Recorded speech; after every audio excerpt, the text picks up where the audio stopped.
Chapter 4, Chameleon. Trevor never really thought that the reason why his family were sparing him the rod or treating him differently was because he was just Trevor.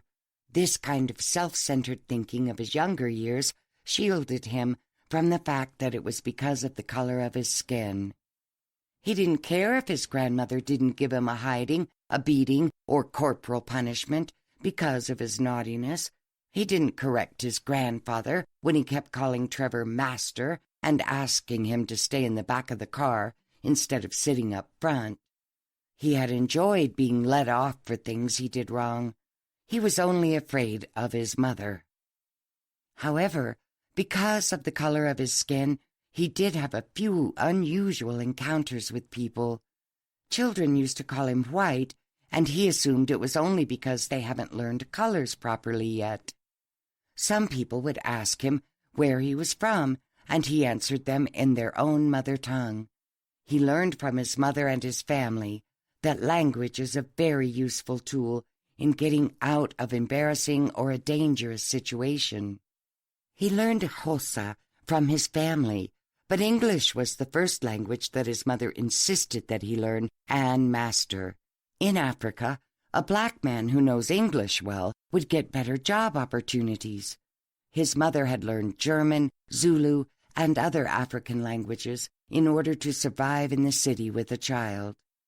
He got that skill from her and from exposure, and he was able to use it to his advantage. He even got himself out of dangerous muggings because he talked to the Zulu kids in their native tongue. His first encounter came when he went to H.A. Jack Primary, after staying in Maryvale, where most cliques were mixed. He had gotten good marks in the placement test, and so he was placed in the A class. The class had a predominantly white roster. He did meet a colored Indian kid there. He had thought that the school had mostly whites, since he had so many classmates who were white. However, when recess came, he found out that the blacks and whites were not in the same class. It was segregation that was causing him some confusion. Luckily, the Indian kid in his class took pity on him and took Trevor under his wing. After finding out that Trevor could speak several African languages, Thiessen Pillay, the Indian kid from A class, showed him around to tell people about his multilingual skills. The black kids were amazed, too.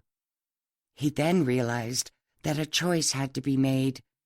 He grew up as a black kid, and he felt that he needed to move from A class to B class. The conversation he had with the school counselor showed how prejudiced she was towards the black students. He decided that he was going to have a more enjoyable time with his own people than be with people who were not his tribe mates. His sense of belongingness was in full bloom.